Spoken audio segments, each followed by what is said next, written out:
a Dutch guy, Hugo Grotius. And then, almost 1 century afterwards, it was spread more widely by the philosophers of the Enlightenment, mostly the French. The Frenches, most of all Voltaire. And it was incorporated in the Constitution, the Declaration of Independence and Constitution of the United States of America, and then the Déclaration du droit de l'homme in the French Revolution, and afterwards in many other parts of Europe. But that is a Western tradition. Now I'm very interested in listening to what Professor Chakrabarty is saying about the Eastern tradition of human rights. Please.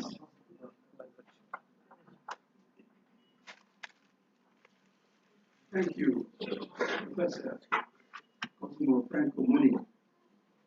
I shall certainly make an effort to make a comparative study of the Western and the Eastern traditions with greater focus on the Eastern tradition because of the simple fact that my personal knowledge of Western tradition is far more limited than that of the Eastern tradition.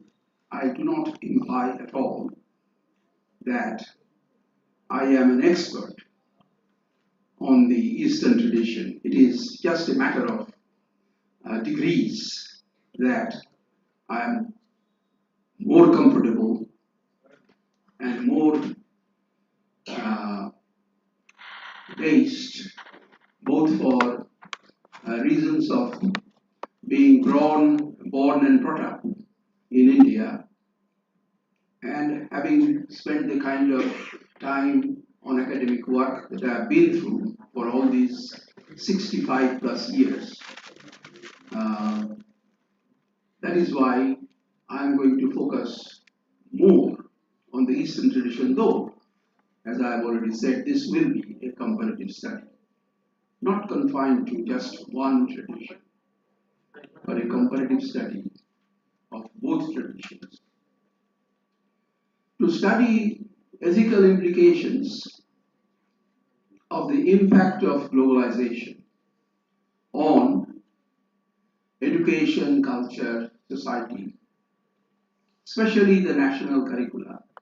To study the ethical implications, it is very important to have a clear and proper understanding of the basic ideas of human rights and social justice, because that is what is of primary concern when we study human rights and social justice, of primary concern when we study the ethical implications of the impact of globalization on education, culture, and society.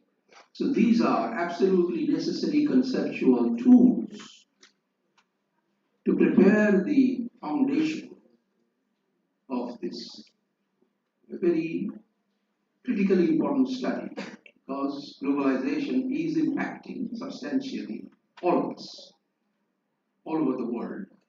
And from the academic point of view, it is very, very necessary that we have a closer understanding and appreciation of the impact of globalization. It is by no means anything new. The impact of globalization goes far back into history.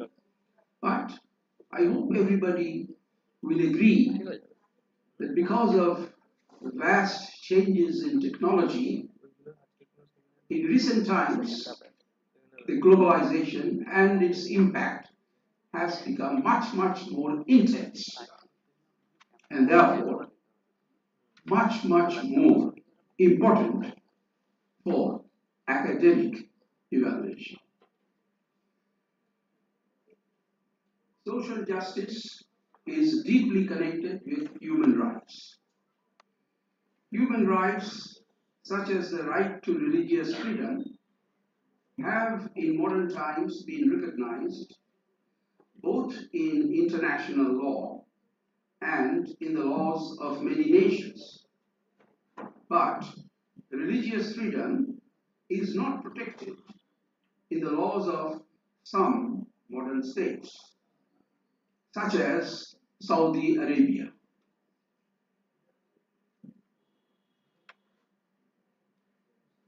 Accordingly, the debate over religious freedom and its impact on social justice in the 21st century remains critically important. Other human rights, such as gender equality and equality of pay, that are essential for social justice, are also far from protected all over the world. For example, again, in Saudi Arabia, women cannot vote.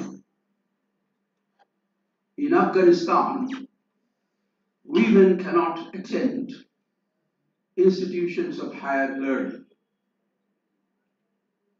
In the United States, that often projects itself as the leader in the world of human rights and social justice.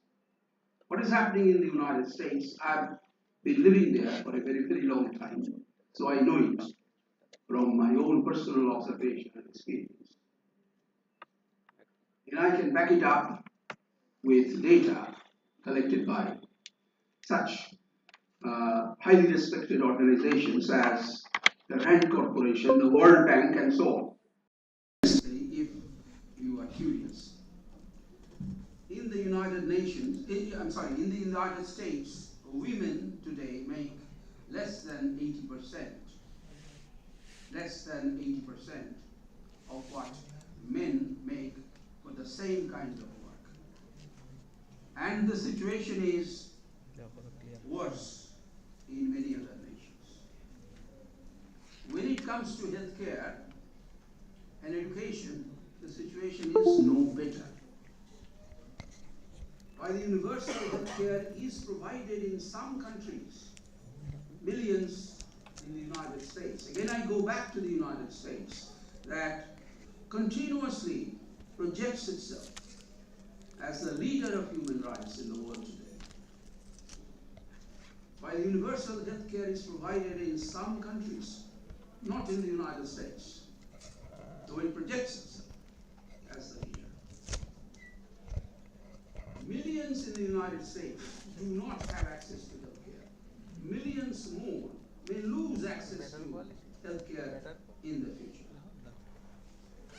And the situation is far worse in poor countries all over the world. Again, higher education is beyond the reach of, again I go back to the United States, because it projects itself as the leader. Higher education is beyond the reach of most Americans. Beyond the reach of most Americans. It's so expensive, not accessible. Most Americans.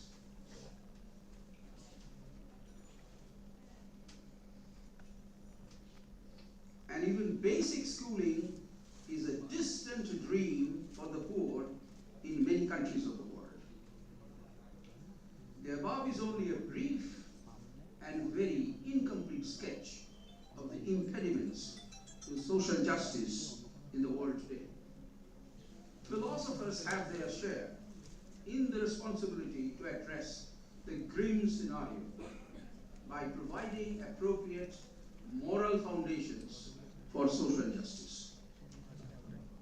Unfortunately, a very influential ethical theory, utilitarianism, that is the most influential ethical theory today, and has been so for quite some time, in my opinion, may fall short in that regard. I'll come back. theories, such as the virtue theory and the deontological theory, may also be open to serious difficulties. I shall again come back to that. I shall try to show that a much older ethical theory developed by Nyaya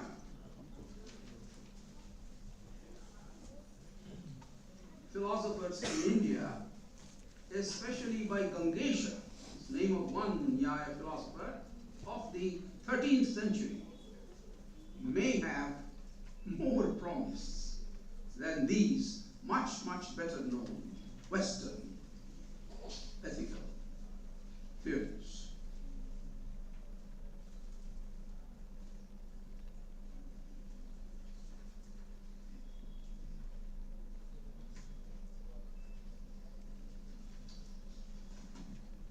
We shall also discuss how the vision of universal religion, or again, we shall look at India in particular, may help to address some of the underlying issues regarding social justice. Human rights, according to modern understanding, are fundamental, universal, and inalienable rights inherent in all human beings because of being human, irrespective of nationality, religion, location, language, race, gender, ethnic origin, or status. The scope and concept of human right is controversial. Still, freedom of speech, freedom of religion, freedom of movement, freedom from slavery, freedom from torture, right to a fair trial, gender equality, and related rights are widely recognized in international law, national law, and municipal law. Human rights have become a focus of international law after the Second World War and the founding of the United Nations. Article 55 of the United Nations says that the United Nations will promote universal respect for and observance of human rights and fundamental freedoms for all, without distinction as to race, sex, language, and religion. Also highly important is the Universal Declaration of Human Rights, adopted in the United Nations General Assembly in 1948, that asserts human rights to be a part of the foundation of freedom, justice, and peace in the world. Although a non-binding resolution, it is still frequently utilized in international, national, and other tribunals. Although all this is relatively recent, the history of human rights can be traced back to a long list of secular and religious developments as precursors in earlier centuries, going back to ancient times. One ancient foundation of human rights is the golden rule of treating others in the way one wishes others to treat oneself. That is found in different, slightly different forms in the Hindu Mahabharata, the Jewish Talmud, the Zoroastrian Dadistani Dinik, the Buddhist Udana Varka, the Confucian Analects, the Christian Gospel of Matthew, the Islamic Hadith, and so on.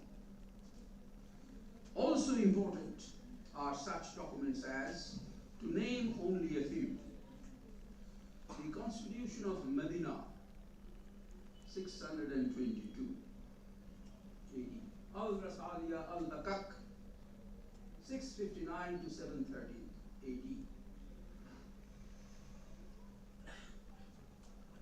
The Magna Carta, 1215.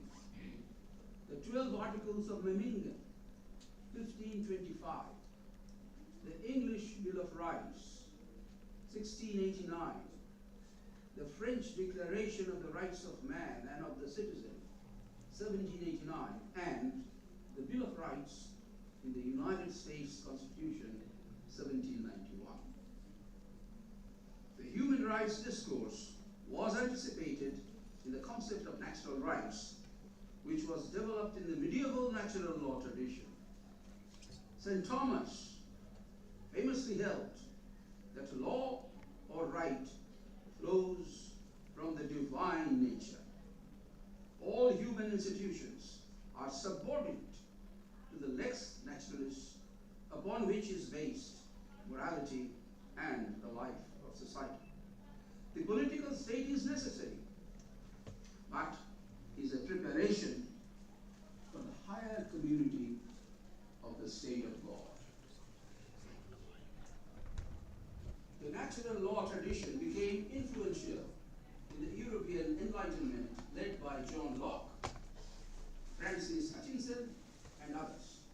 Thus, Locke identified life, liberty, and estate or property as the natural rights which are fundamental and could not be surrendered in the social contract. Important developments in 17th, 18th centuries in the philosophy of human rights are found in Thomas Paine, John Stuart Mill, Hegel, and others. Though the roots of human rights go back to ancient times and are found in both Eastern and Western cultures, as we have seen briefly, many scholars, Eurocentric scholars, claim that the modern concept of right is exclusively of Western origin. My good friend Alistair MacIntyre goes on to assert that there is no word for right in any language before 1400. No word for right in any language. Very famous contemporary philosopher. Before 1400. This is certainly false, or at least Sanskrit, where we find several words that sometimes mean right in the modern sense. For example, the word adhikar sometimes means right, as in the Bhagavad Gita 2.47, that you have the right to the action but not to the result. In the word dharma, that means a variety of things such as a thing, an object, property, feature, religion, custom, righteousness, duty. It's really truly polysemic word. Obligation, etc. often also means right in such cases as Raja Dharma, the duty of a king and the authority of a king, the right of a king to rule.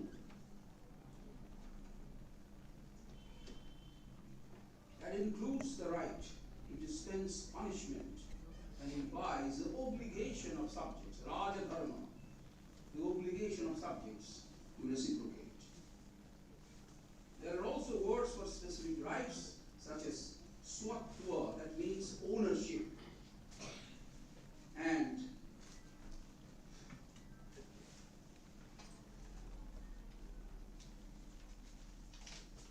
is recognized as a kind of adhikara or right that can be inherited or transferred for consideration. There are several hundred Sanskrit words in the traditional Hindu law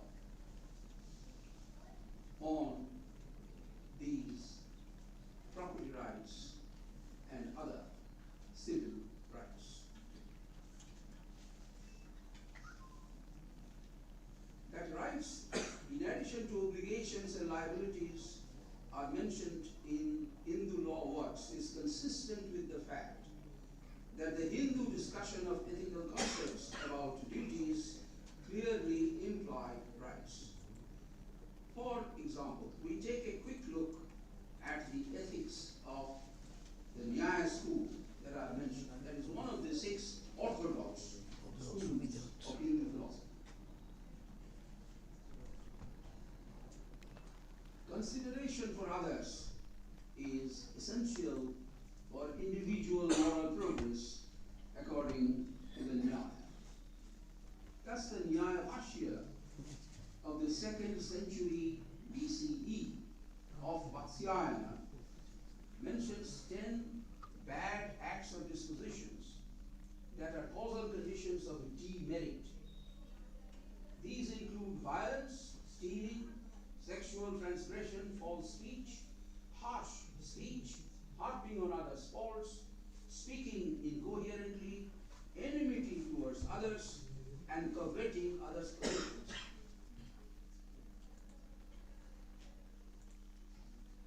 While one has an obligation not to indulge in bad acts and dispositions,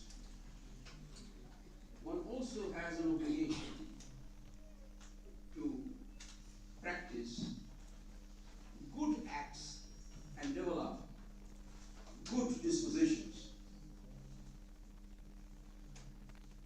such as being caring, such as being compassionate,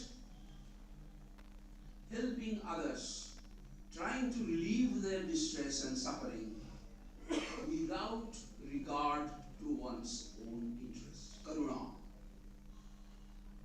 constantly emphasized in the Nyaya tradition and in every other Indian tradition, whether Hindu, whether Buddhist, whether Jain, absolutely central. Compassion.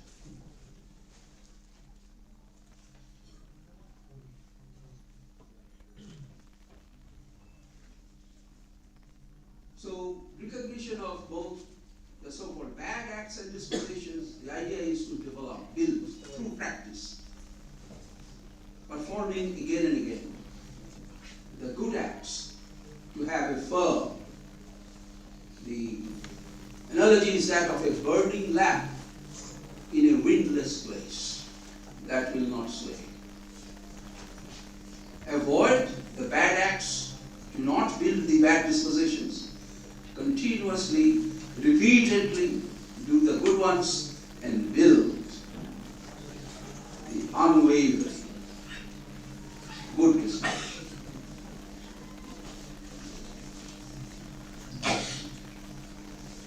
Also, a very, very long discussion of failings. Usual ones such as infatuation for the other sex, kama,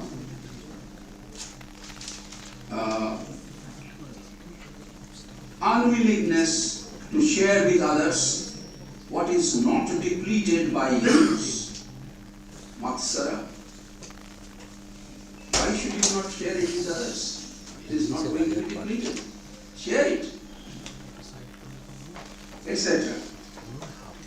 I am skipping much of this because of the limitation of time.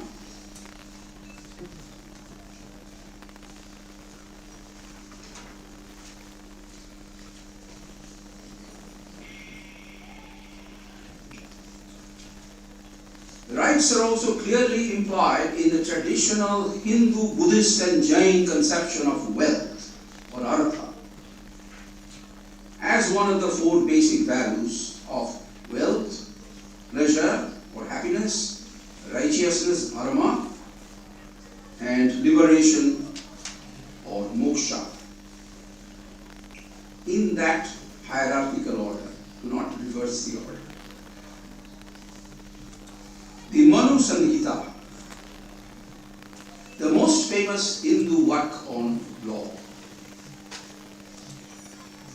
makes it clear that wealth acquired illegally through theft, cheating, coercion, taxation, etc., as well as exploitation of other human beings and animals. Very important in the Hindu, Buddhist, Jain traditions. Not just to speak of human beings, but all forms of life, all animals. Does not qualify as wealth, as a basic value. This is not the kind of wealth that Manu recognizes as a value. If you have engaged in theft, if you have deprived others of their rightful, this is not wealth. And if you use that wealth that has been acquired in an illegitimate way, avaitha, by torturing others, by depriving others, even if you give it all away in philanthropy,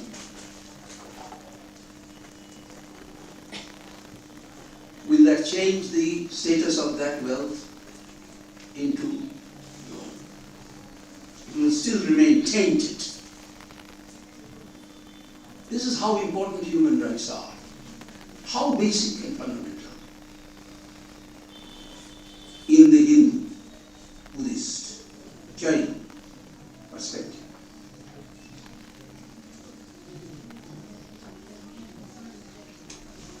Even if you give it all away, it will bring you. In the Hindu, Buddhist, Jain tradition, the law of karma is fundamental. Merits and demerits. You pay as you sow, as you all know. If the wealth has been acquired illegitimately, violating laws, it will always cause demerit, not merit, even if you give it all away as philanthropy, by trying to relieve the suffering, even then. So how important is, how basic is human rights in this kind of thinking?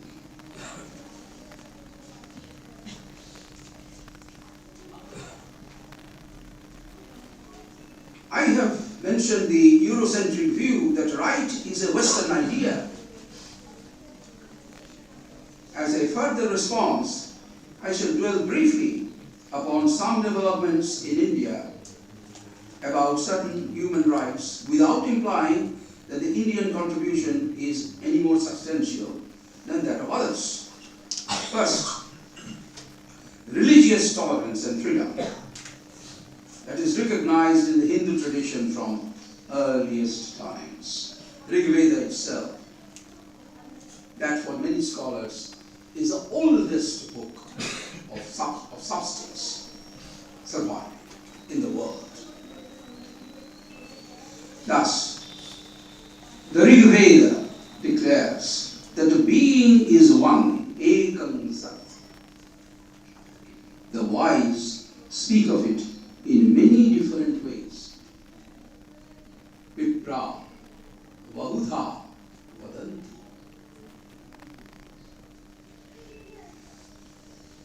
The Bhagavad Gita says that God protects everyone. Whoever worships in whichsoever way. No limitation. Yo, a pronoun. Yo, whoever. Yatha, in whichsoever way. A pronoun.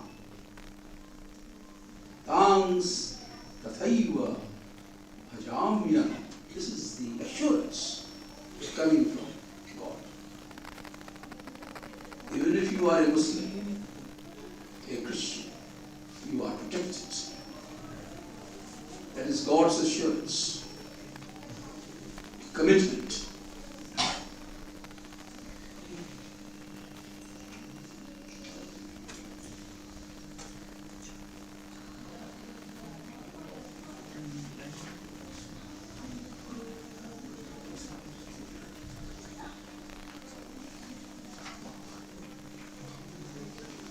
Not only do Hindu scriptures speak of tolerance and religious freedom, Hindus have historically practiced it time and time again.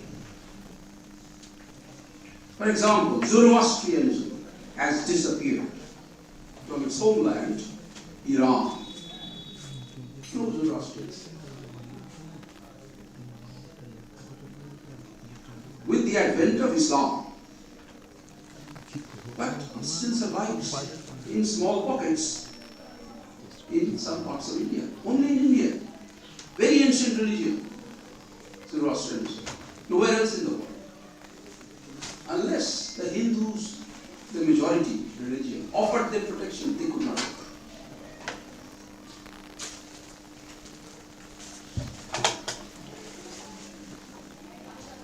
India is the only country in the world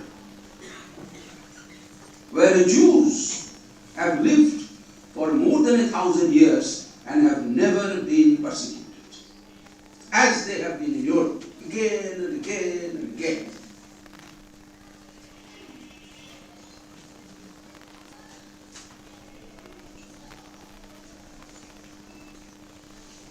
The 16th century Hindu saint, very famous Hindu saint, Sri Chaitanya Mahaprabhu, welcomed both Hindus and Muslims with open arms, and one of his Muslim devotees became one of his leaders and chief disciples, known as Yavan Haridas. And if you go to famous Hindu temples, such as the Krishna Janama Bhumi temple in Mathura, really famous Hindu temple, you will find side by side with Hindu saints. Yavan Haridas is still being honored, side by side. Buddha, honored, side by side with Hindu gods and goddesses, side by side with Krishna. Is devoted to Krishna, yes. The temple is devoted to Krishna. Jesus Christ is also there, being worshipped with equal dignity. Not to be found anywhere else in the world. No. This level of tolerance, not just in words but in actual practice, not to be found anywhere else in the world.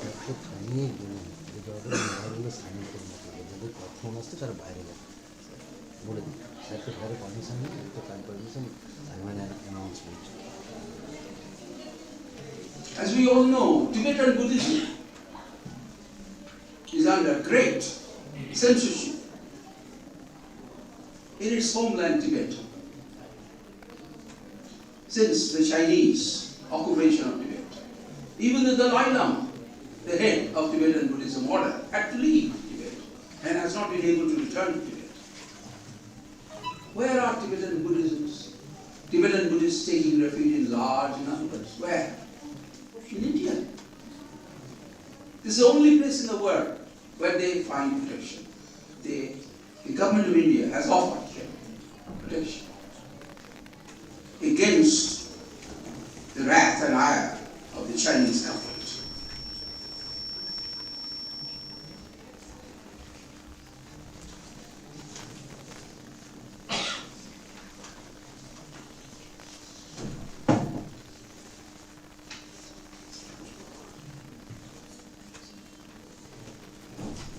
The Bhagavad Gita is also eloquent on equality. 5.18 declares that to a scholar, a learned and humble Brahmin, Vidya Vinaya Sampanne Brahmani, a cow, an elephant, Gavi Hastini, a dog, Shuni, and an outcast, Shwabaka, are equal. Paranita Samadarshana, the word of God, Krishna, the right of equality.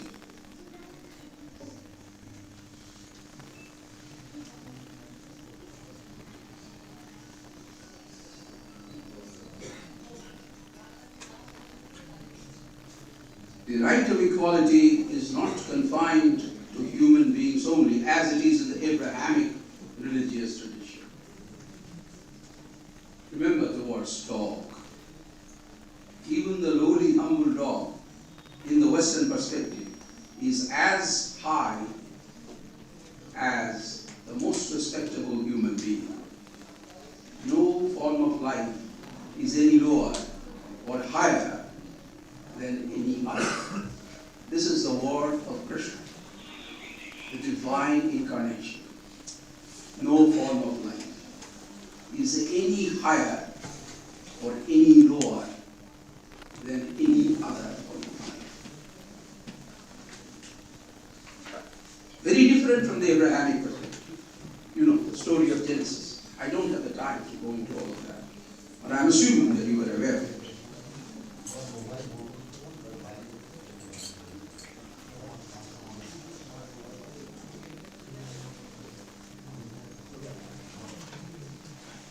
Regarding gender equality, just a very few brief references again back to the Manu Samhita, the most famous Hindu law work, Manu Samhita. Here are just brief snippets. The mother is 1,000 times greater than the father. Contrast it with the Abrahamic tradition.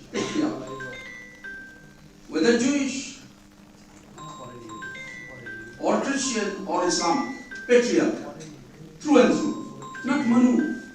The mother, 1,000 times greater than the father.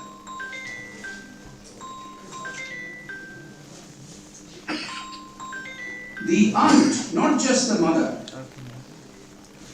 the aunt, the elder sister, she, women's rights, their basic roles in the society being recognized. The mother-in-law, the aunt, and the elder sister should be respected as the mother.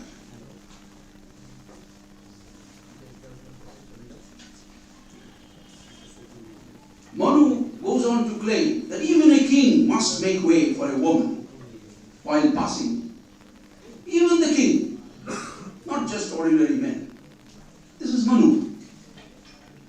He also claims that in any household where women are mistreated, no matter how many Hindu rituals you perform and how devotedly, it will all go in vain. This is Manu. No matter how many rituals, how much money you spend on asceticism, on prayer, if you are violating the rights of women in your household, it adds up to nothing. This is Manu.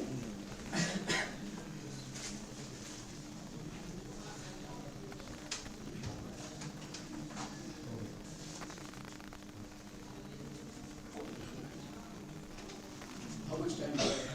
Now it is 11:30, just 15. 1-5? Yes. Okay. 15 more minutes to bore you.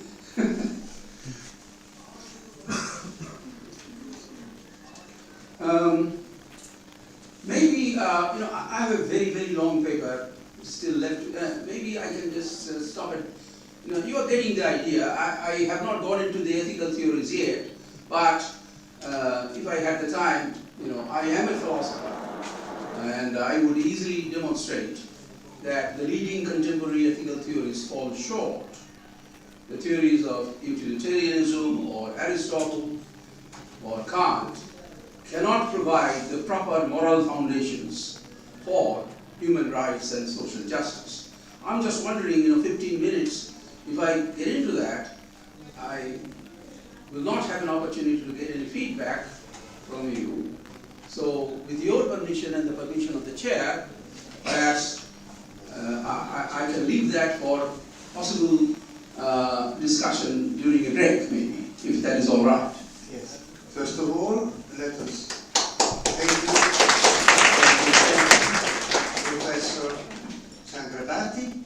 Yes, he gave us a wide range of ethical topics, ethical and juridical also, not just ethical.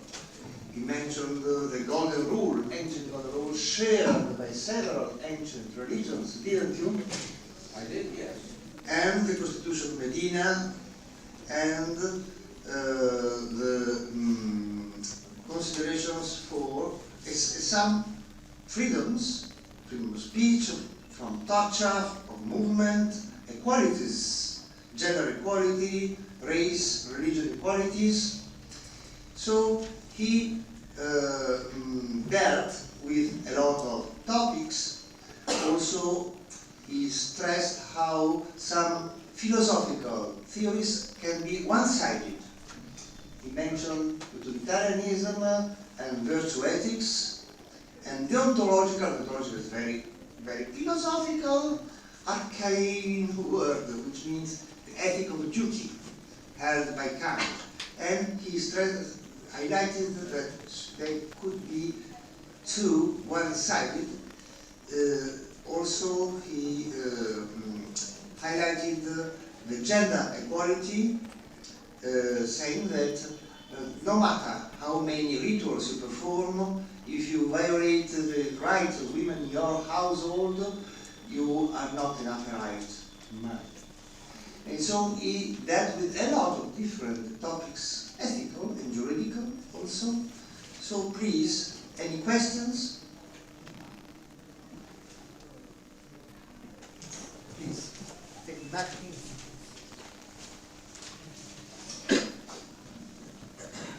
Hello, sir. Firstly, thank you so much. As usual, it was enlightening, and I got a lot to learn from you. But because of various distractions, I was here, there, and sinking in and out with what you were saying. But I just have a question, which could be that you have already answered, but also what, or maybe I missed. But for the sake of clarity, I want to ask you if I have missed that particular aspect. So when you talk about Hinduism or the Hindu way of life, for my students I have, on behalf of my students I have 2 or 3 questions, right? So the first bit is, if you can explain what is Hinduism, because when we talk about Hinduism, and in the briefest manner possible, I know that there are books written on it, because when we talk about this idea of tolerance, religious freedom, all as a part of Hinduism, but at the same point of time, when we encounter the inequality, especially when it comes to caste or when it comes to gender, which we encounter on an everyday basis and which is very much a part of our reality, how do we reconcile both the ends? Because that quote from Rig Veda that you recited for us, that small bit where you talk about the being as one,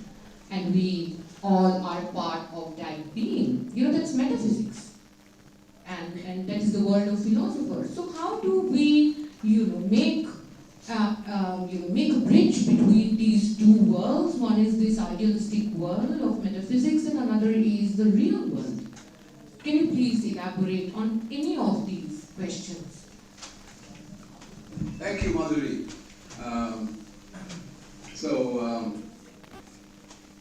An excellent, very hard to respond in a short time in an appropriate way. What is Hinduism? The subject of thousands of books already written by so many scholars. I have how much time? Maybe 5 minutes. So I'm not going to try to do that, something absurd.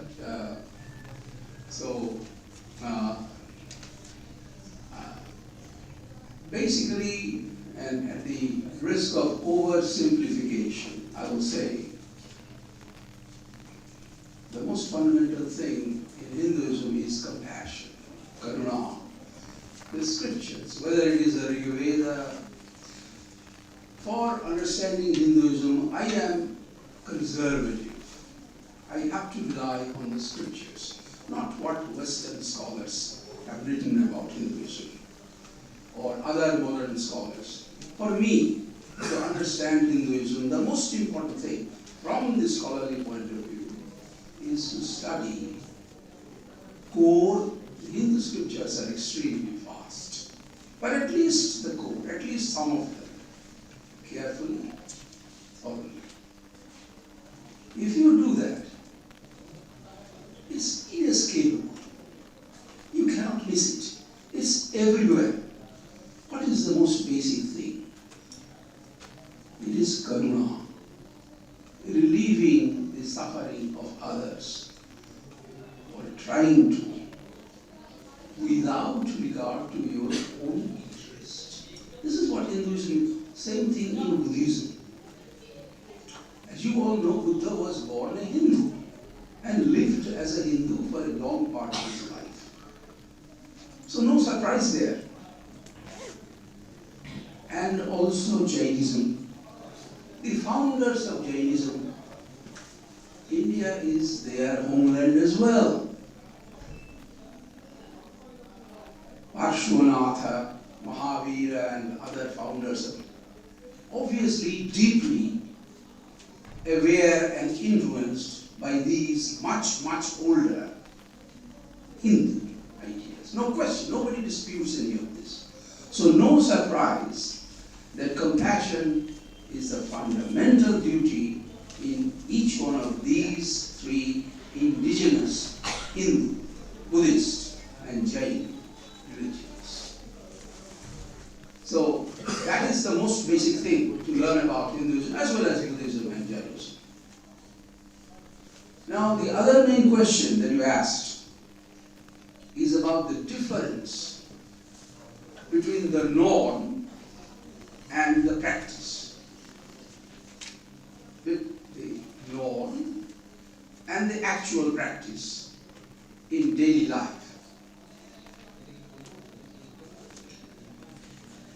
You find this difference between norm and practice, not just among the Hindus or Buddhists or Jains, everywhere. This is part of being human.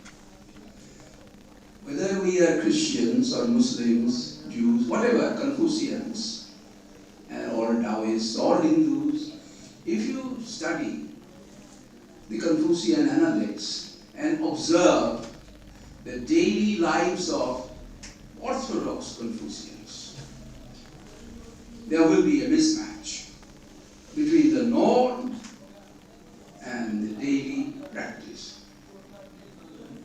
It is part of the human condition that we are influenced by a variety of very powerful factors as we grow up, not just the influence of the scripture.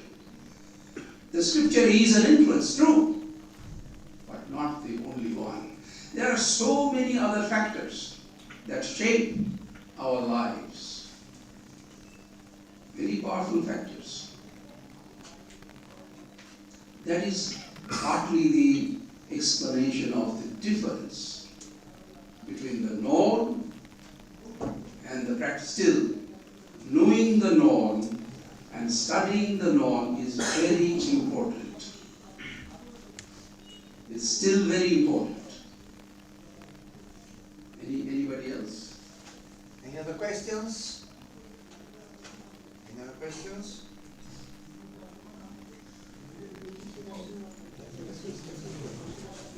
Does it work or not? Any other question? Please take this opportunity. If there is no other question, I would like to ask a question myself. Of course. Because you mentioned one not so discussed and famous widespread right among the other rights, human rights. Ownership, you said. There is an American scholar, Harvey Mansfield, who was granted the honor of the Jefferson Lecture, the highest honor in the United States for study humanities, who in his lecture stressed this value, themos in Greek, themos, which means honor. We are granted this spiritual, not material, human right, to be honored if we deserve beyond. And I'm speaking of it because I know that in my country the teachers are not honored, or much less honored than in the past. Indeed, this is the examples I take from my own life. For instance, what do the ancient sources say about honor?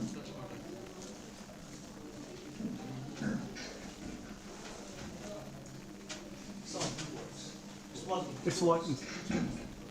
Thank you.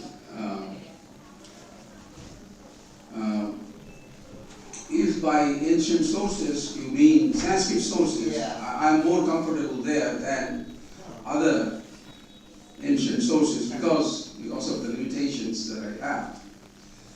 So, first let me make a brief reference to the topic of honor in two great epics. They are ancient, known as the Ramayana and the Mahabharata. Even in a warfare, where honors are frequently violated. That's why I'm going there. Even in a war, for the topic of honor, I'm going to, since the time is limited, I can speak of this. It will be morning. You will skip your dinner, sleep, don't want to do that. It's endless. The Sanskrit literature is endless, literally endless. Humanly impossible. The surviving to exhaust in many lifetimes, not forget about one. So I have not exhausted. Brief reference to the topic of war and honor in war in the Mahabharata. When the war is about to begin between the two sides, the Kauravas and the Pandavas, they come to an agreement on honor. So I'm going to that. Where honors are most violated in wars. They agree and they observed it, that all fighting and all killing will take place between equals. What do they mean by equals? Such as, if while fighting your opponent is disarmed, the opponent loses the sword, the weapons that both of you are using, you must stop fighting. You do not have the right to hurt your opponent when your opponent is without his or her weapons. That's one kind of honor system that they observe in this war. If you are riding an elephant, you will not attack somebody even on a horseback, because the elephant gives you advantage. You have to fight on an equal level, respecting each other's honor. You will never attack a pedestrian soldier, never, because the soldier is at a disadvantage, and so on. So that's, again, at the risk of talking to the morning, I will say a very brief reference to the topic of honor in the famous epic called the Mahabharata. Yes. So thank you again to Professor Chandravati.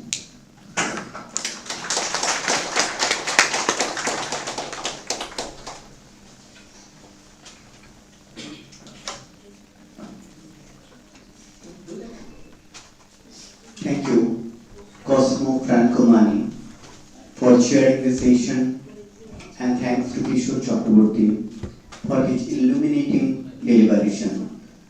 It was indeed a thought-provoking, insightful session. Ladies and gentlemen, dear students, it's time for a very short tea break. We will be back in 5 minutes.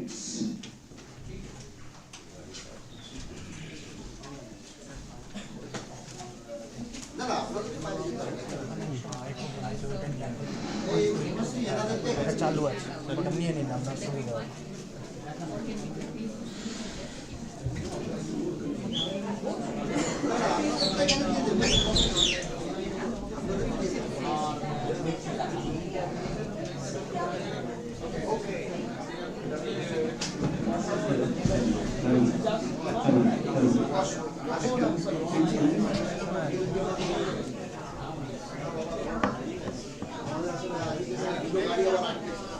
এখানে কি তাহলে বন্ধ?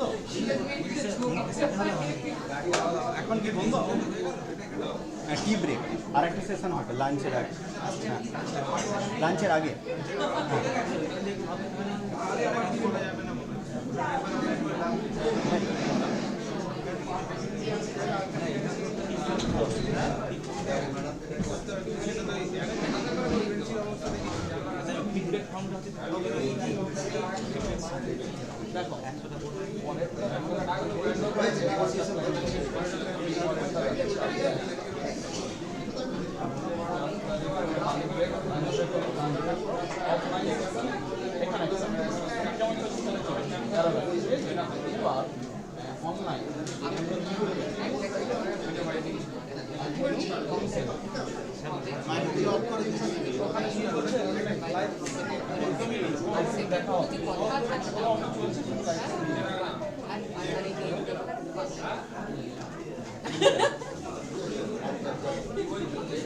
আমি এটা বন্ধ করছি। Dear students, please take your seats. Please take your seats. Before starting the next segment of the event, I would like to request all the students and invitees present here to put your mobiles in silent mode. Please ensure silence. তোমাদের মোবাইলগুলো switch off করে রাখো বা silent মোডে রাখো, একটু নীরবতা বজায় রাখার চেষ্টা করো।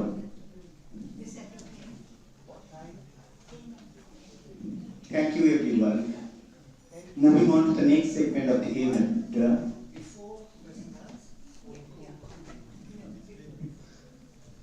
Because of unavoidable circumstances, Tommy Leitman is unable to join us for today's morning session. However, Kosovo has been kind enough to agree to deliver the keynote address. Thank you so much, sir.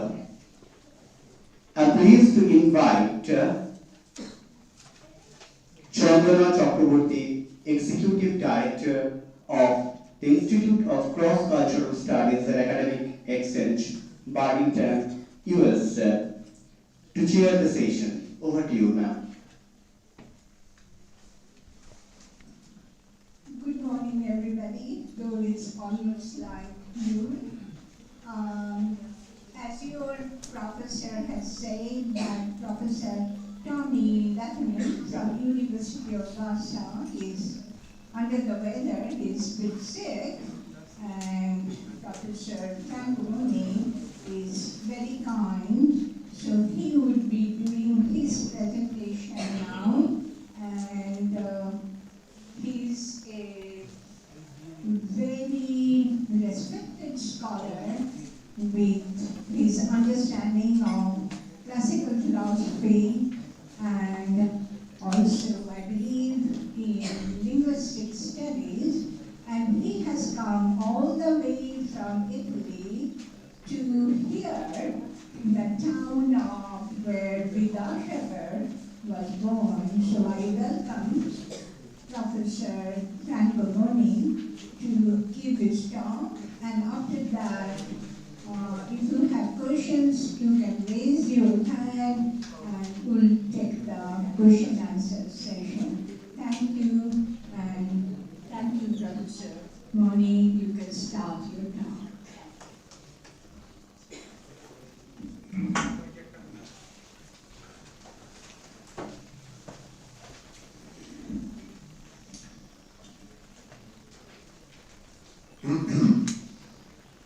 Thank you again for being here and not to sleep yet.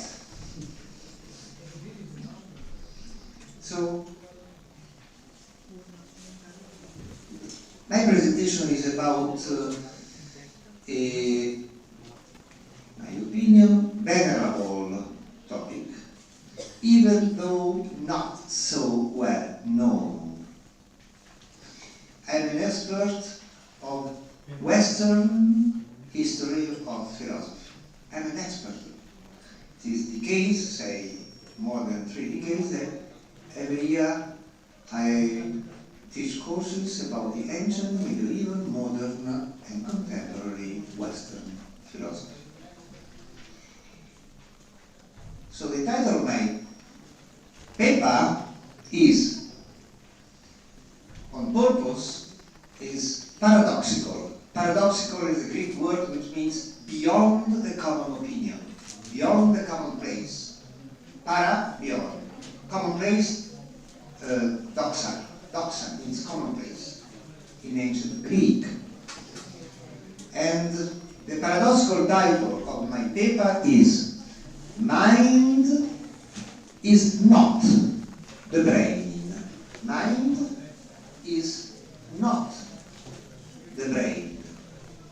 The subtitle is The Bimillennial Development of a Doctrine. Bimillennial, which means 2,000 years. 2,000 years. Aristotle, who was held by the medieval scholars in Europe as the philosopher, without the name, just the attribute, the philosopher. He lived and taught in the 4th century before Christ. He was also the mentor of Alexander the Great. And he left us many writings about logic, about political philosophy, about ethics, about metaphysics, about poetry, and also about anthropology, a Greek word which means study of the human nature. What is anthropology? Philosophical anthropology is the study of human nature. Its duty, its mission is to answer this question. What is a human being? And he wrote a paramount work, Peripsyches, translated into Latin with De Anima, into English On the Soul. And this, he gives his most substantial account about the intellect and the act of thinking in this book.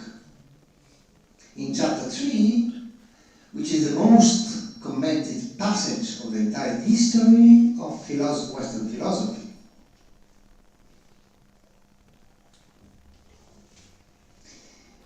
Theophrastus commented it in the 4th, he was a friend of Aristotle, in the 4th century before Christ.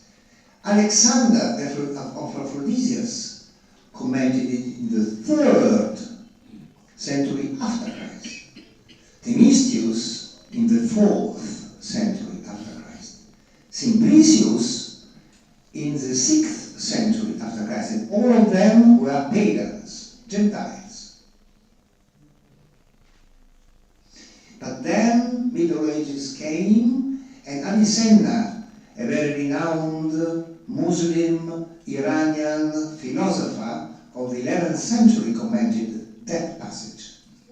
And then the century after, in the 12th century, Averroes, a very renowned Muslim Spanish philosopher, and Maimonides, a very renowned Jewish philosopher, commented that very passage from Peripsyches.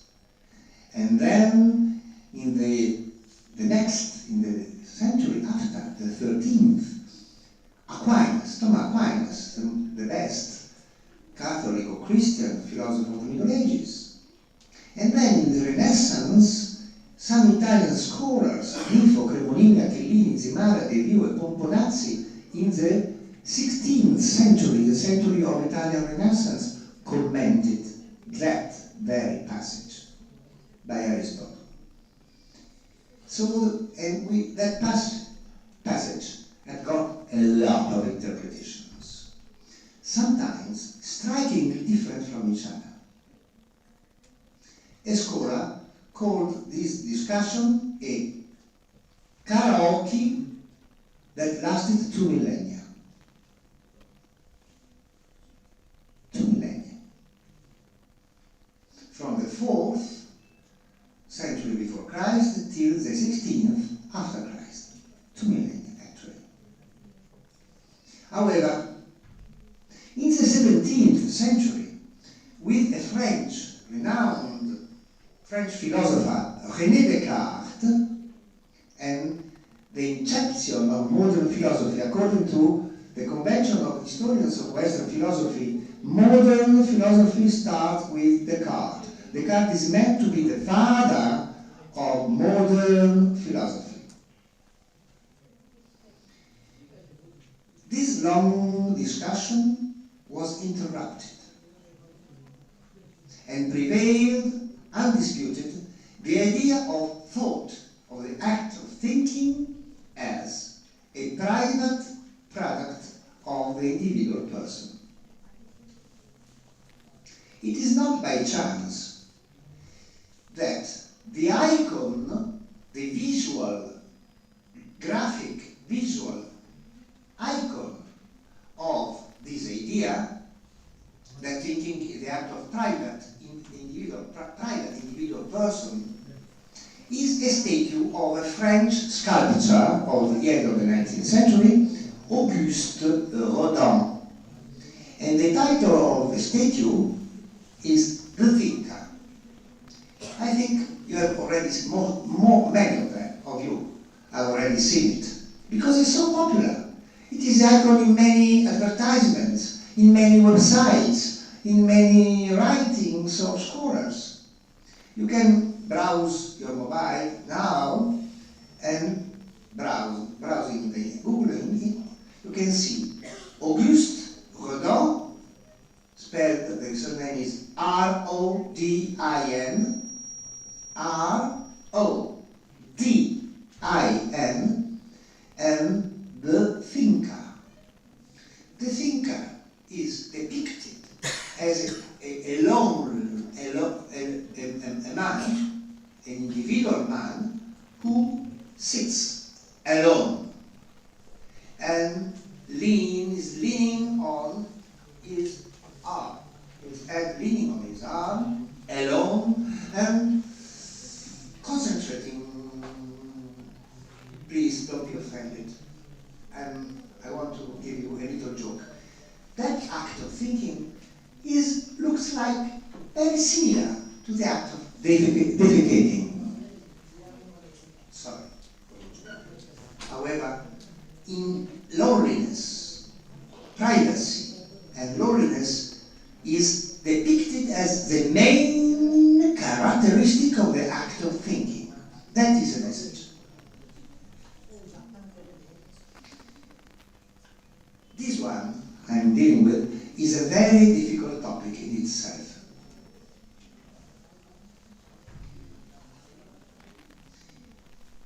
The texts the tradition handed down to us are very difficult. I want to highlight that bi-millennial tradition, which became secondary, neglected, almost forgotten and unknown, comparing it with the mainstream vision.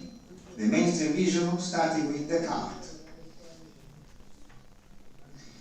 The ancient medieval vision was that mind, thinking, intellect are not from the individual, are not from the individual person, not, but from the community of human beings. That is the I don't want to get lost into the details and making you being lost in the details. The main point is this. The difference between the true tradition is this.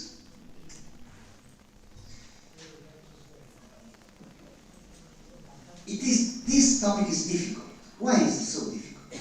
Because those texts by Aristotle, Themistius, Simplicius, Alexander of Rhodesias, and the others I mentioned belong to a tradition which finished 500 years ago. It was interrupted. And therefore, there is not any continuity throughout the modern and contemporary Western philosophy that could transform words, concepts, frames of reasoning, into other we are more familiar with. It is true, and that should be, in my opinion, the task of serious historian of philosophy. Serious members, faculty members of departments of philosophy. To investigate that there were sometimes great thinkers who revived in their own way that tradition despite not knowing it. Despite not knowing it. They revived that tradition just because they were the geniuses of philosophy. But they were not aware of the bi-millennial tradition, starting with Aristotle. I mentioned Hegel, a German philosopher of the first part of the 19th century. Speaking of absolute spirit, he was speaking of a collective mind. The absolute spirit is not the spirit of Franco Manni. No. It is the spirit of humanity, the absolute spirit. Also speaking of Giuseppe Mazzini, an Italian political thinker, who spoke about the duties of the individual towards family, nation, and humanities, so communities. And of Sigmund Freud. Sigmund Freud, the founder of psychoanalysis in the 20th century, held that inside each one of us there is always a dialogue with the images of the people we encounter throughout our life.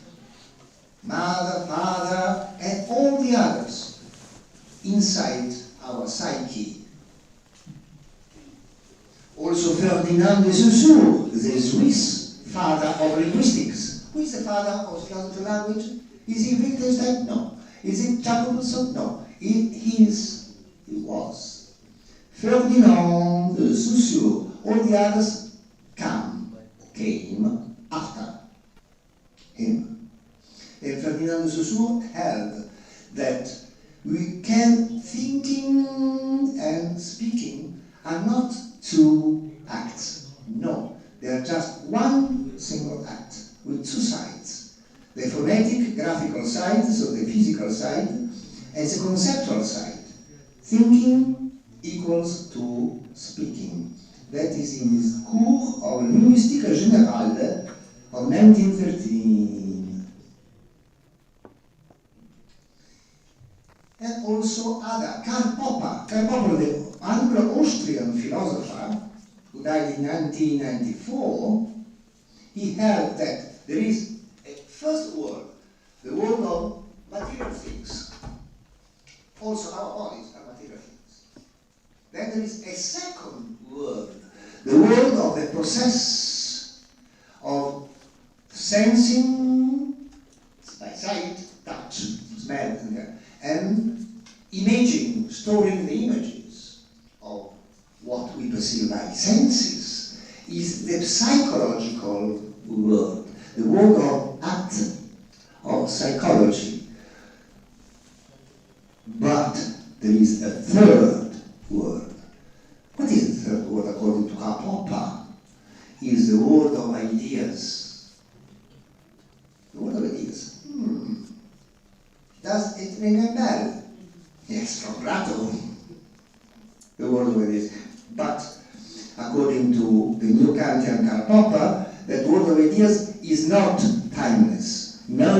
It is historical. It's made by all the efforts of World II of the individuals, and it becomes the shared, common, shared, collective word of theories. Theories of mathematics, physics, or biology, or psychology, or politics, or whatever. Is a word of ideas, collective, shared word. So all those people, thinkers I mentioned, were not aware of the bimillennial tradition I mentioned before. The first thinker I met, contemporary one, who was aware of that bimillennial tradition and was able to relate it to the further thinkers of the Western philosophy, was Herbert, spelled like Herbert, and the surname McCabe, C-A-B-E, who died in 2001. I learned a lot from him. We human beings are animals, and like many other mammals, we have 5 external senses, and 3 interior senses. Every sense belongs to a bodily organism. Eye, fingers, ears, and therefore is itself bodily. Every sense can relate to external world bodies. My sight to this bottle. My sight is something physical, bodily, and this bottle is something physical, bodily. For instance, by the sense of sight, a sheep can see a wolf. Every bodily that is material entity is an individual. What is the meaning of individual? This is a very philosophical point. What is an individual? What is an individual? According to philosophy, I'm thinking about Aristotle, Aquinas, Leibniz, any definition of individual is some entity which is unique in the world and unrepeatable in time. That is definition, philosophical definition of individual. Something unique in the world and unrepeatable in time. Everything in the world is individual.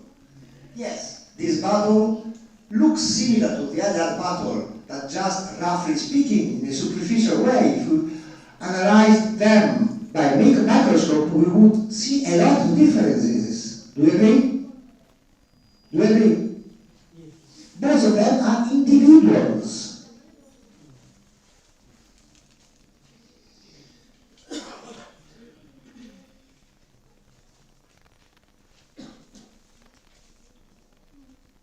Two identical wolves do not exist. Neither do two identical sheep, or, for that matter, two identical grains of sand. Therefore, every sensation, by sight, by hearing, is something unique. For instance, the face of that young man is nodding at me now. In this particular moment, this particular second, I can close my eyes and store the image of that young man nodding, and that image I stored is unique, unrepeatable.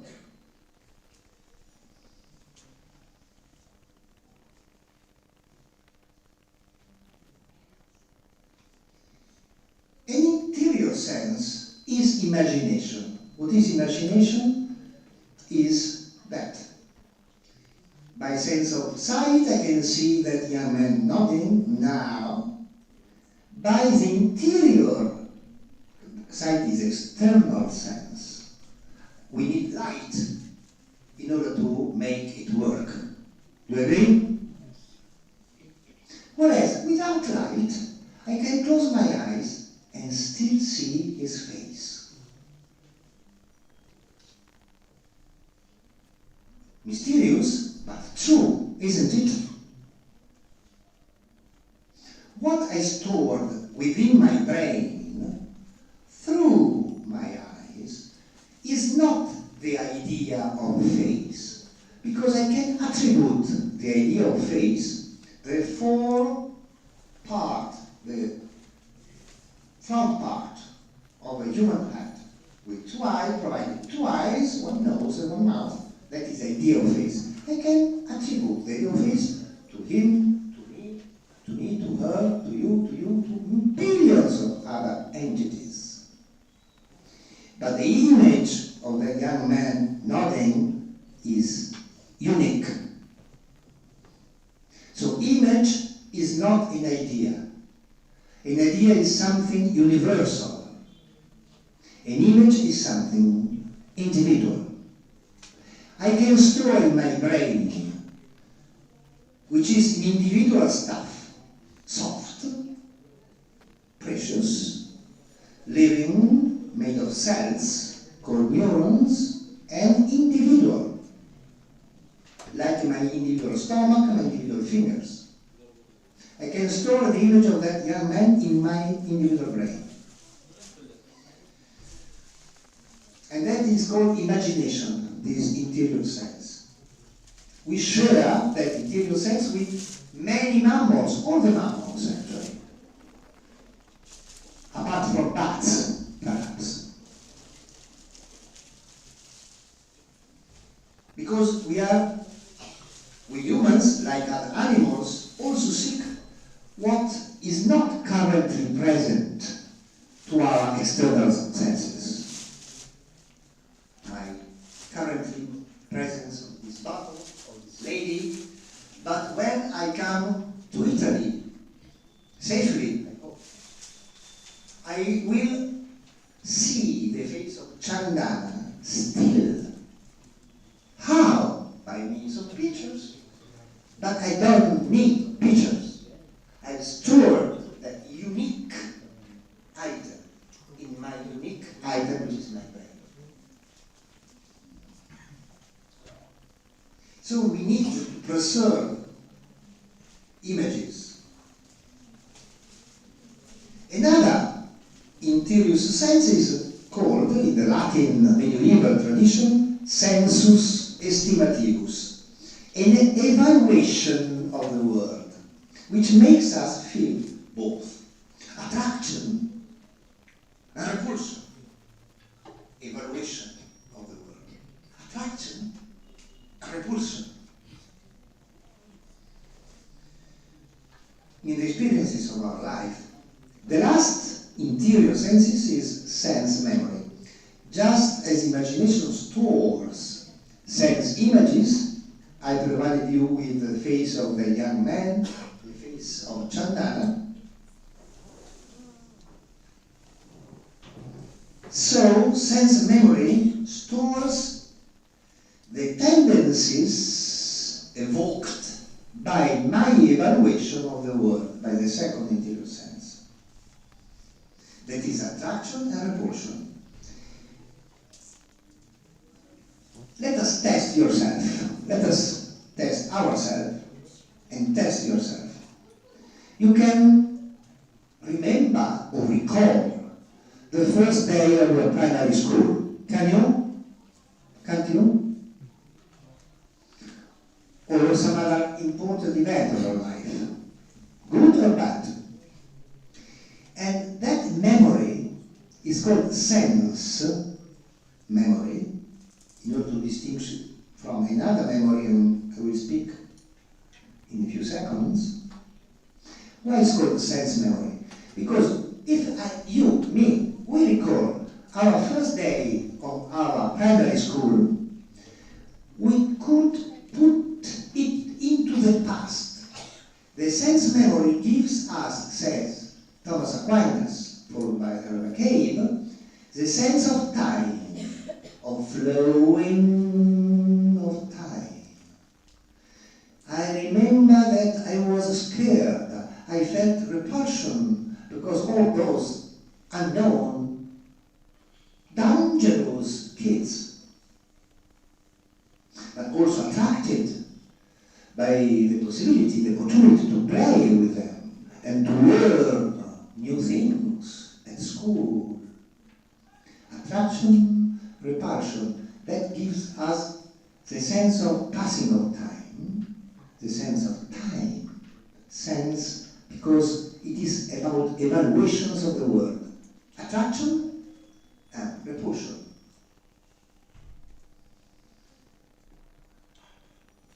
However, and that is shared with the other mammals, sheep, cows, horses, elephants, and so forth. However, in certain particular animals, that is us, human beings, there is also another memory, which is not a sense, that is, which is not related to the evaluation of evils and goods, as perceived by our senses. No. In order to distinguish this second memory from the sense memory, we can call it, Aristotle called it, intellectual memory. Not sense memory, but intellectual memory. Because that memory does not store the output of sensations, does not store that individual face, this individual smoothness of this glass on the table. No. But it stores ideas. For instance, I always remember that 2 plus 2 equals 4. I always, till I suffer from Alzheimer, but so far, thanks God, I always remember that 2 plus 2 equals 4, regardless of the experiences of my life, of my past life, regardless. Whereas, by means of sense memory, I can remember the attractions and repulsions I experienced during that particular moment of my life as a child, when I learned, together with the other kids of my age, that 2 plus 2 equals 4. Therefore, there must be a human faculty which is not a sense, and which we can call intellect or thinking.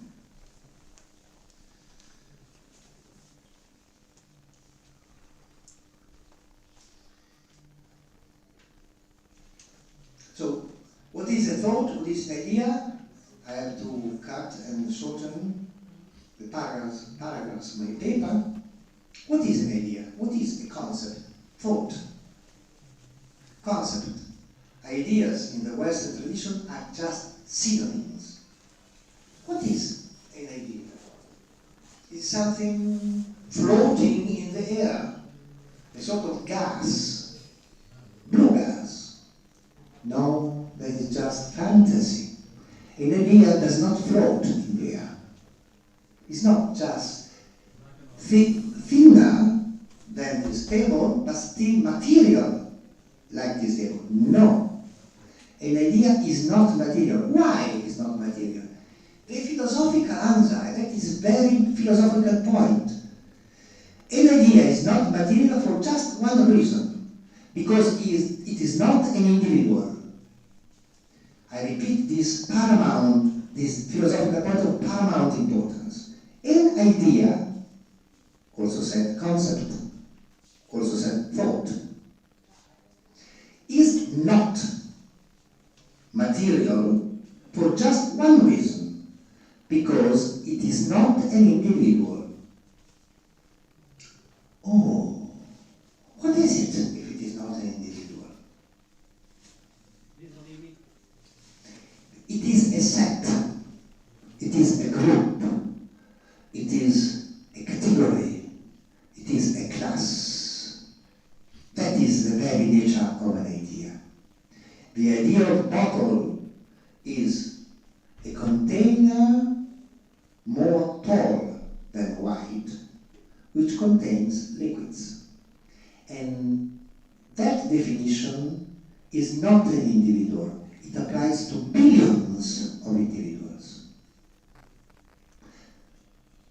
This is a very philosophical point. Spirituality is not something mystical, something magic, something superstitious. No, it's just the difference between what is individual and what is, according to that medieval Aristotelian tradition, universal. A group, a set, a category.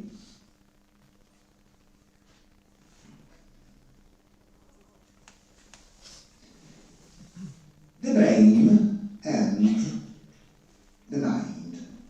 Because you remember, the title of my paper is, the purpose of my paper is to distinguish brain from mind.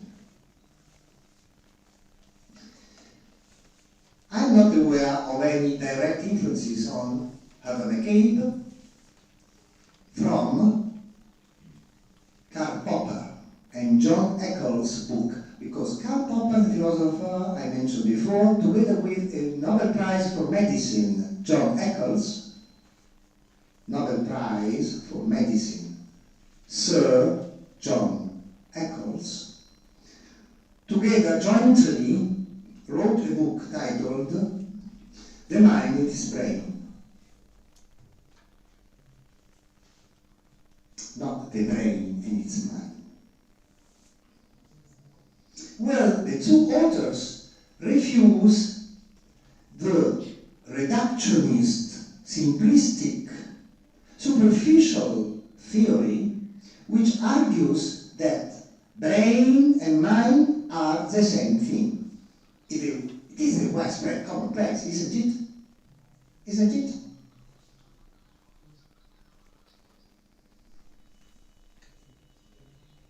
More in particular, Popper states the existence of world 3, I mentioned, which is interpersonally shared world of ideas. Making thinks that the brain is an organ of imaging, having sensation, and storing the sensation as images within it. Is the organ of senses, external and interiors. It is related to individuals, individual sensations, individuals in images. That is the organ which means tool or instrument, which is the brain. The brain is the instrument of sensing and imaging. But it is not the organ of thinking. He said, quote, imagination is a sense power, an operation of the brain. It is a myth that the brain is somehow the organ of thought. Linguistic communication, in fact, is evidence that proves how an interpersonal sharing of thought is possible. Now we are doing it. Yes, I can have the image of that young man nodding, but him and many, if not all of you, can share my thoughts. without being related to some body, related to body entities, sounds, yes, sounds, but what you get is something different. You get sensations, looking at my face, hearing the tone of my voice, yeah, but it's not the main thing. My face and the tone of my voice is not the same. The main thing now, do you agree? The main thing now is that I share my thoughts with you. It is impossible, I can share thoughts, I'm doing them, whereas I cannot share my sensations. The face of that young man, the face of Tizor, the face of each one of you who is seeing, I cannot share those images in my brain with you. The only way I have to share them is to describe them by means of ideas. Words, speaking. But what is speaking? Is thinking and sharing with others, and that is the reason why language is always interpersonal. It is impossible, absurd, to conceive a language for just one individual. Because language, the nature of language is to share, to communicate. What is the meaning of communicate? It comes from Latin, communis, to share. It is not, no configuration, or activity of my brain cells could be an idea or concept or meaning. Any such configuration would be my private property, distinct from yours, just as my toenails. End quote. If it is not the brain, it is not the brain, but it is a language that is, quote, the nervous system of human community. What is the nervous, it's a metaphor, the nervous system of human community? Language. What is language? The non-inherited but homemade nervous system for interpreting deliveries, outputs, products, of the inherited nervous system, my physical body nervous system, that is, images. Thoughts are meant to interpret, to give meaning to images. So, a nervous system is a bodily structure we inherit. Language is another structure, which means another system of items, which makes possible the interpretation of our sensations. So since, because of time limits, I cannot release many other things, I just would like to have 1.5 minutes. May I? 1.5? Thank you. Private and public. Language is always what is common and not private, regardless of speaking silently or loud. It is an illusion that, like the thinker of Rodin, we think alone. It is an illusion. Sigmund Freud explained us, at least explained to me, I was persuaded by Sigmund Freud, that while we are physically alone, we are still speaking, even if we switch down the volume, we turn down the volume. So we are speaking not loudly, but silently, but still speaking. What is the meaning of speaking? Interacting with people. People we internalized. Our parents, first of all, and all the others.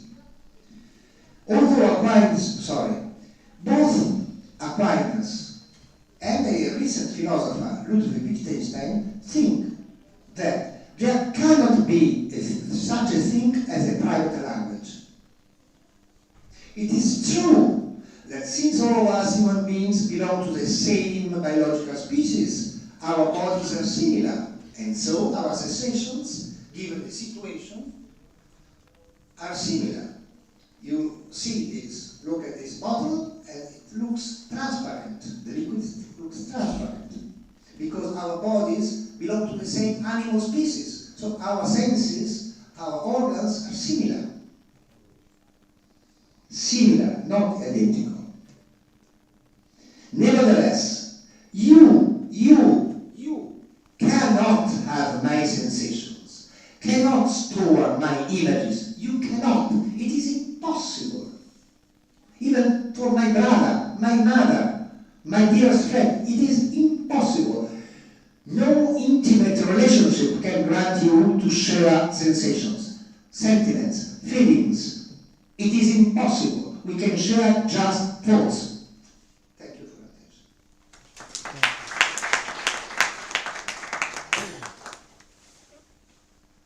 Thank you so much. Thank you so much, Professor Cosimo Francomoni, giving us such a clear interpretation that mind is not brain. Did everybody get that? Do we have any question that you think mind and brain are identical? Professor Franco Muni is here to take one or two questions. If you have anything in mind, go ahead and ask him. He would be happy to answer. Any student, any faculty, anybody. Thank you. Hello, sir. Thank you for the talk. I have a question. Like when you were saying we were talking about the medieval era and the modern era, but now we are seeing a new situation where social and do you think that in this era, thinking the way people think, is it affected or affected by the use of social media? The brain or the mind? The brain and the mind both. Of course, the brain is working in different ways. We are watching a lot of things in different ways, and how to, is there anything to fight against, or these are things?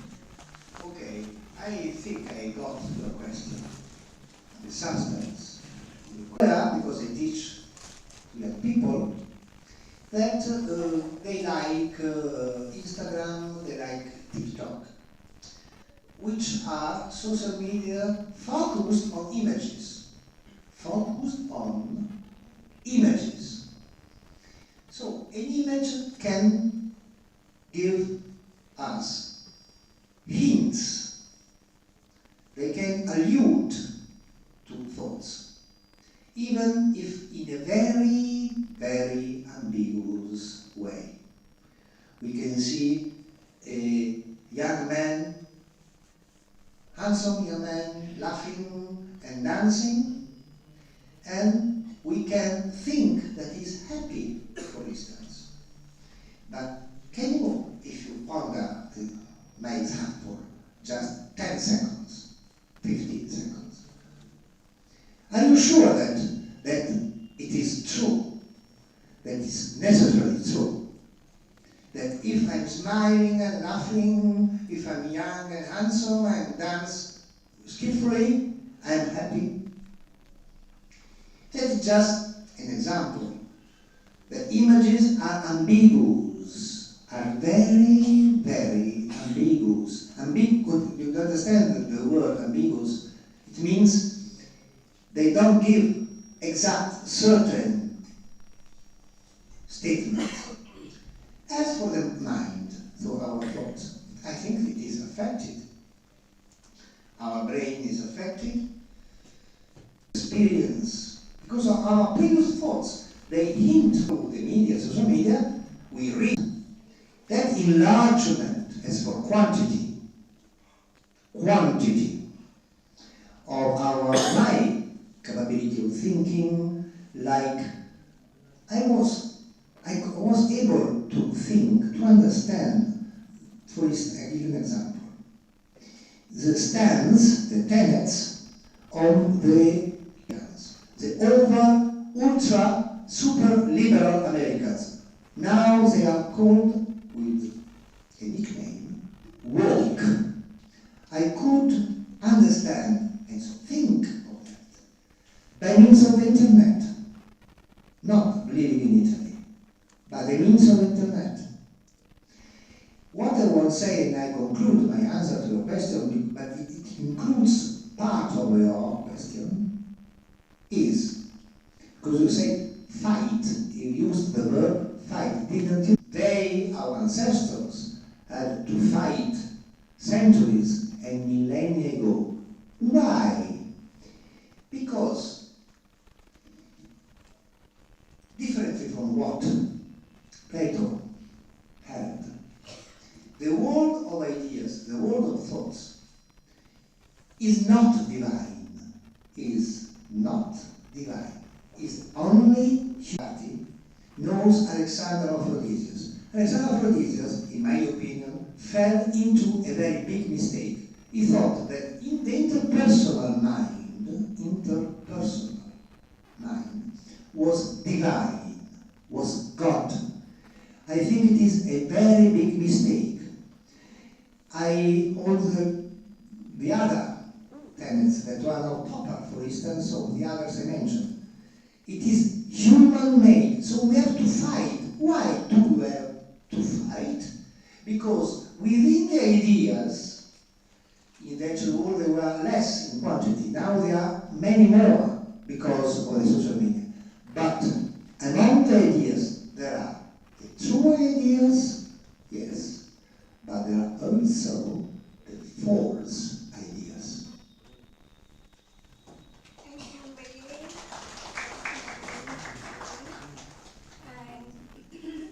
And I will just say something.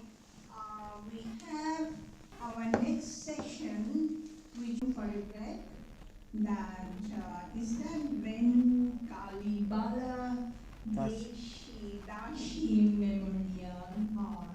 So thank you again, all the students, faculty, and I'm seeing a lot of school teachers have come to join our next session right after Professor Tu Chen. So welcome to the campus, and thank you that we will meet again in an hour or so. Thank you. Thank you.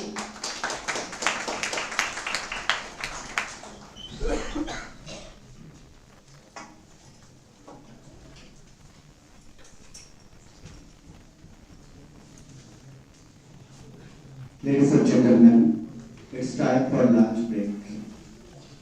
The post-lunch session will start at 2 p.m. Thank you.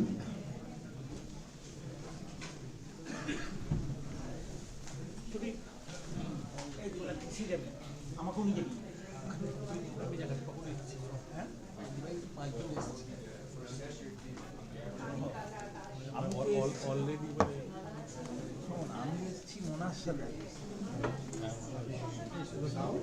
ওদের একটা হারমোনিয়ামের সাথে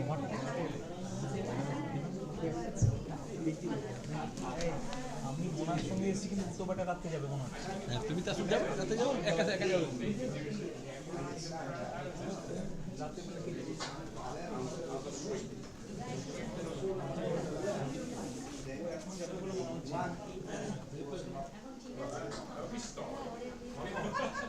On YouTube.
without